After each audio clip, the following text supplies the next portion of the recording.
de esta crisis? Bueno, es una tensión que ha estado instalada en casi la totalidad de la historia del gobierno, y es esta idea, ¿cierto?, y que no es fácil de resolver por lo demás, entre la eficacia y eficiencia del gobierno, como tú decías, que es una de las Ujú. dudas que se instala. No nos olvidemos por un segundo, ¿cierto?, hacer una pequeña introducción de que este es un gobierno que llega con varias dudas instaladas, no solamente respecto del sector político al que pertenece, sino que además respecto de la generación a la que pertenecen la mayoría de sus miembros, ¿cierto? Entonces siempre está esta idea de la impericia detrás, y ha creado varias de las crisis, tanto de eficacia del Estado como de las crisis políticas.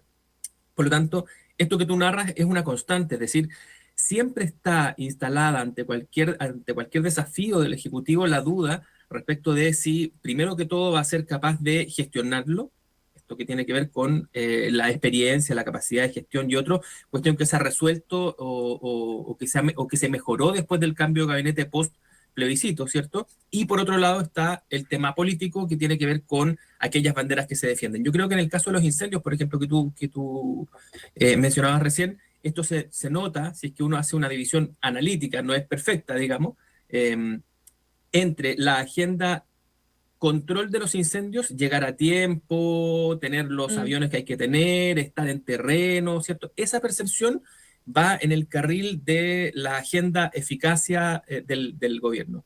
Esta otra que tiene que ver con la intencionalidad, no, va más hacia la polaridad que tiene que ver con el sector ideológico, porque lo que está detrás de la idea de la intencionalidad, ¿cierto?, es que habría una intencionalidad que el gobierno no quiere reconocer, por así decirlo. Claro. Y eso no nos contemos cuentos, tiene directa relación con el tema mapuche, ¿cierto? Y lo que sucede en la macrozona, y por lo tanto con el vínculo que el gobierno tiene con ese discurso y cómo ha tenido que irse saliendo de lo que fueron sus primeras banderas al respecto. ¿Y cómo Entonces, crees tú que el pelea. gobierno debiera enfrentar ese tema, Camilo? Porque o sea, efectivamente la cosa va por ahí, ¿verdad? Este mensaje que se quiere instalar de, oye, nos están quemando y ustedes no reaccionan porque tienen ahí un amarre ideológico, cuando eventualmente hay salidas. O sea, aquí probablemente el porcentaje de reivindicación de quemas, que es una forma de actuar del mundo terrorista, es muy menor en comparación con el formato de las otras quemas, en definitiva, de los incendios.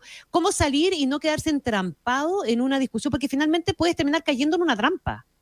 Sí, y yo creo que uno de los que pisó el palito, por ejemplo, fue el ministro Montes. Ujú.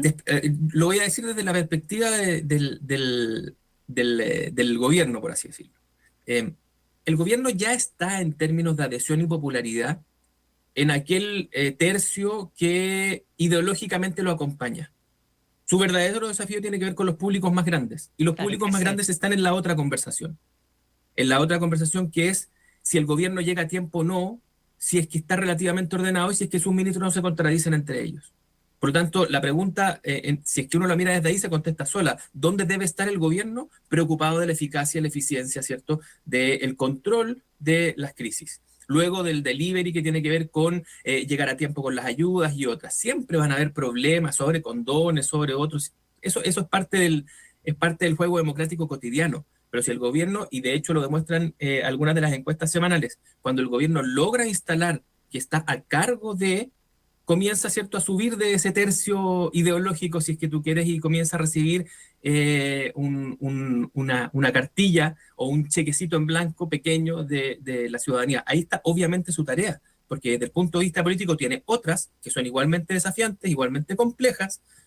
No nos olvidemos que este va a ser un año electoral, aunque nadie lo tenía así en sus planes inicialmente, y por lo tanto toda esta agenda de gestión va a tener necesariamente que ir acompañada de una agenda política interna, de control de la coalición. Y ahora, esa no es la agenda para estar en el horario prime de ningún canal, porque no es la agenda que le va a redituar al gobierno ni un solo gramo más de popularidad respecto a la ciudadanía, sino que es la otra, es la de gestión, la de delivery, la de hacer bien las cosas y estar relativamente ordenado. Ahora, Camilo, ese desafío, por decirlo así, ¿tú crees que es corregible? A ver, el gobierno, si uno es generoso con el análisis, por momentos ha logrado estabilizar esos alerones. Lo que Mm. sucede, y ahí está la perversión de esto y el por qué, si nos salimos de lo analítico es tan difícil de separar, es que muchas veces precisamente sus tensiones políticas e ideológicas internas son las que terminan poniéndole palito a ese buen funcionamiento. Un ejemplo es el caso indulto, ¿cierto? Ahí se mezclan impericias, ¿cierto?, con una agenda que es hacia un sector concreto de la coalición que termina desestabilizando precisamente a la persona que había tomado en sus manos el control del orden público, que sí es de esta otra agenda mayoritaria. Digamos que orden público, economía y algunos temas importantes y urgentes como los temas de salud, por ejemplo, y en orden público pongo no solamente delitos, migración y otros, también, y también el tema macro zona sur. Esos son realmente los problemas que al gobierno lo enfrentan con la totalidad de la opinión pública. Los otros, ¿cierto?, son los que lo enfrentan con su coalición y con la oposición en el Congreso. Por lo tanto, no hay una fórmula mágica para hacerlo. El gobierno requiere de orden político para que estos brotes verdes en materia de gestión puedan materializarse y puedan ser percibidos por la ciudadanía. Ya. A ver, déjame ir unos pasos atrás en esta conversación. A los gobiernos se les presentan oportunidades en las que puede recuperar el control de la agenda. Lo entendido por el control de la agenda de que, digamos, la sociedad, la gente, esté más o menos hablando de lo que el gobierno está haciendo y ojalá que esté destacando lo que el gobierno está haciendo. Muchas veces se pierde el control de la agenda porque ocurren otras cosas sobre las cuales el gobierno no tiene control. Muchas veces se pierde el control de la agenda por errores propios, como ha sido el caso de este gobierno. Pero aparecen algunas oportunidades, son dimensiones distintas, ¿no? Creo que Cristian Valdivieso escribió sobre esto hace algunas semanas. Son dimensiones distintas, pero al presidente Piñera le apareció la pandemia y le permitió de alguna manera recuperar un cierto control de la agenda que parecía totalmente extraviado después del estallido social y terminar relativamente bien su gobierno, mostrando una eficiencia en el manejo del COVID-19. El gobierno venía de semanas de disputas entre el socialismo democrático y Apruebo Dignidad sobre ir en 2 listas distintas, el cambio de gabinete, en fin, estallan los incendios y el gobierno se pone muy alineado a trabajar y muestra una capacidad de eficiencia que probablemente nadie imaginó que podía llegar a tener para abordar este problema. Y sin embargo, vuelve a perder ese control de la agenda. Entonces mi pregunta apunta a ¿qué puede estar ocurriendo en el funcionamiento, en la matriz, por decirlo así, en la sala de máquina del gobierno, en que no se dieron cuenta de que iban a perder el control de la agenda, se ponían a discutir sobre regulación, por ejemplo, la industria forestal, cuando todavía los incendios estaban ardiendo por los 4 costados? Claro. Sí, ese es parte de esas tensiones que aparecen siempre. La agenda de un royalty a las forestales, de nuevo, es una agenda que tiene que ver con los problemas no resueltos de estas dos coaliciones que cohabitan en el Ejecutivo. Y que cada vez que aparecen estos temas, ¿cierto?, vuelven a aparecer estas distintas posiciones sobre determinados temas. Este es un tema obviamente de nicho que tiene que ver con, de nuevo, igual como la oposición intenta darle el carácter como la oposición intenta vincular esto, ¿cierto?, a la intencionalidad / permisividad con la violencia rural. De la misma forma el gobierno, en alguna parte, o algunos de sus miembros entienden que esto lo pueden parcializar como empresarios versus resto del mundo, por así decirlo, ¿ya? Esas son agendas que yo creo que son parte de la política y punto. A veces se notan más, como en estos casos, porque son temas no resueltos, son conflictivos, y el gobierno, cuando trata de chutear la pelota al córner con eso, en realidad termina tirándose una bomba interna, porque es internamente donde se le produce el problema. Camilo, por lo tanto, ¿sí?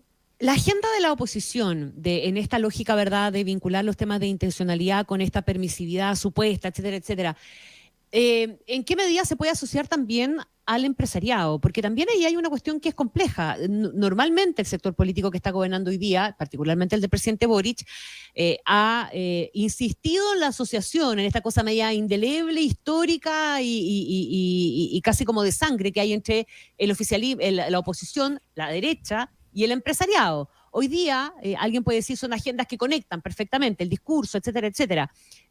¿Cuánto daño también le hace al discurso del empresariado y al tratar de defender eventualmente que aquí puede haber una intencionalidad efectivamente, o sea, no puede haber, la hay, sino que hasta dónde llega, con esa asociación que se hace desde la política y eventualmente desde algún sector de la ciudadanía a que la agenda del empresariado es la agenda de la derecha?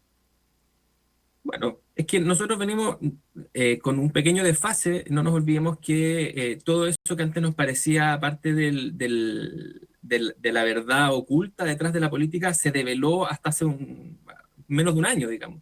El proceso constituyente lo que hizo fue volver a polarizar al país, digamos, y al sistema político, precisamente en estos bloques donde ya esas distinciones cada vez se fueron volviendo menos invisibles, si es que quieres, ¿cierto? Porque eran parte del discurso cotidiano.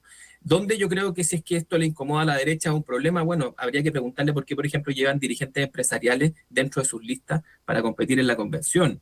Si es que lo consideran problemático, debiesen dar señales en el sentido de que eso no es verdad, digamos. Y precisamente lo que hacen cuando toman estas otras decisiones es lo contrario. Ahora, te insisto, yo creo que la gente no está ahí. No. Nosotros somos más fanáticos de eso, pero si uno toma incluso un indicador independiente, hasta ahora 2 jornadas de humor en Viña del Mar, no están centradas en el tema político como si lo estaban hasta hace muy poco. Es decir, la forma de llegar al gran público hace poco sí era la política. Y no fue cuento, no nos contamos un cuento, fue parte del discurso de todos y de todes. Pero hoy día no. Hoy día la gente cuando llega a ese tema apaga la tele, por lo tanto, el gobierno cuando entra en estas disputas sí tiene efectos políticos, pero se aleja de esta otra gran discusión. Y te insisto, yo creo que dada la complejidad del entuerto político en el que está el Ejecutivo, para cuadrar una elección a la que sin ir más lejos vuelva a ir dividido entre sus dos coaliciones, es clave que le dedique menos tiempo o que pise menos palitos que tienen que ver con esa agenda y que le dedique más tiempo y más minutos de tele, ¿cierto?, a mostrar donde sí incluso le está yendo bien. O sea, pasan noticias, ¿cierto?, que tienen que ver con que Chile vuelve a ser un lugar interesante para invertir. Algunos dicen, ¿cierto?, que el más seguro nuevamente de América Latina. Hoy día esto le va a desagradar a algunos, ¿cierto? Pero comienza el TPP-11 y por ahí hay ciertas oportunidades que tienen que ver con el crecimiento económico, la agenda de seguridad, de nuevo, de control de los incendios desde el punto de vista de el estar ahí. O sea, hay mucho discurso que el gobierno todavía puede poner en circulación que le va a redituar más y que lo va a ayudar, una vez que retome algo de popularidad, también a ordenar la casa. O sea, yo creo que hoy día ese es el orden de los factores sí altera el producto. Se altera el producto, de acuerdo. ¿Y dónde metemos en esta ecuación, en tu ecuación, el factor cambio de gabinete? ¿Entra o no entra? Creo que el cambio de gabinete se desdibujó a partir de la ausencia de un acuerdo electoral. ¿Por qué? Porque el cambio de gabinete, cuando nosotros comenzamos a hablar de él, ¿cierto?, estaba muy vinculado al reequilibrio político del gobierno, ¿cierto?, y a este arbitrar las dos almas o dos coaliciones que lo habitan. Si vuelve a enfrentar una elección con estas coaliciones divididas, y elige la ruta política del cambio de gabinete, es decir, el reequilibrio, probablemente lo que va a suceder es que va a nuevamente comprarse un conflicto interno. Entonces, ese cambio de gabinete que podría haber sido un zanjar, no sé si definitivamente, pero un segundo paso en lo que ya se hizo después del 4 de septiembre, creo que hoy día va a estar más vinculado a las otras consideraciones, es decir, a aquellos ministros o carteras que están con problemas de funcionamiento, poner ahí el foco del cambio de gabinete, y luego entonces lo otro va a ser el problema, cómo yo lo reequilibrio en función de dos coaliciones, una ministra del Interior, por ejemplo, que es PPD, pero que su partido compite fuera del resto de los socios para la nueva convención constituyente, y creo que ese va a ser más o menos el discurso con el que nosotros vamos a tener que analizar ese cambio. El cambio político propiamente tal, me parece, y no es que tenga información al respecto, me parece que se diluye porque no es posible hoy día cuadrar ese círculo. Ahora tú planteas que esto va a ser básicamente la realidad que le va a tocar vivir al gobierno durante los 3 años que le quedan. No hay una posibilidad, digamos, de en algún momento que alguien se siente y diga, a ver, aprendizaje y error del primer año de gobierno, y que en el pragmatismo que a veces tiene la política, no siempre, pero a veces lo tiene, efectivamente se diga, a ver, esto es lo que somos capaces de hacer, a esto vamos a tener que renunciar, esto es lo que creíamos y nos dimos cuenta de que en realidad las cosas son de esta otra manera, y que en el fondo eso les permita de alguna forma enmendar ese rumbo. No, yo creo que de una manera así como definitiva, esto no va a desaparecer, va a acompañar al gobierno. Las tensiones van a pasar a ser otras. Les comentaba al inicio, este va a ser un año electoral, aunque normalmente los gobiernos enfrentan este segundo año como el año en el que pueden abrochar ciertas reformas porque no está esa presión que genera mucha entropía dentro de los partidos, que son las elecciones. A eso tienes que Ahora, perdona, agregarle déjame hacer un no paréntesis habiendo ahí, una Camilo. coalición de gobierno, sino habiendo dos coaliciones, y además dos coaliciones que ya ni siquiera compiten en esta elección de manera unida, probablemente toda la atención electoral que se desplace ya no para no para la convención, sino que para las elecciones regulares que vienen hacia adelante, toda esa atención también va a estar cruzada por esto. Y por lo tanto, el gobierno va a vivir toda su administración con esa tensión entre gobierno, partidos que lo apoyan y sus respectivas agendas, ¿cierto? Claro. Y esta tensión entre ser el líder de esa coalición y por lo tanto arbitrar esos conflictos, o más bien estar enfocado en el funcionamiento y en el delivery, como les decía hace un rato, que creo yo, insisto, que es la clave. El gobierno todavía tiene mucho por hacer y el mayor poder que tiene es ejecutivo. En el Congreso, Camilo, la cosa va a ser enredada, ¿sí? Sí, Camilo Férez, director de Estudios Sociales y Políticos de Acerta, déjame preguntarte esto. Este es un gobierno que tiene digamos, la particularidad atípica, ¿no? De que todos sus años va a haber tenido elecciones. Los 4 años van a haber sido años marcados por elecciones. El año pasado el plebiscito de salida, este año tenemos 2 elecciones, el próximo tenemos entre otras las municipales y el siguiente, por supuesto, la parlamentaria y presidencial, primera y segunda vuelta, ¿no?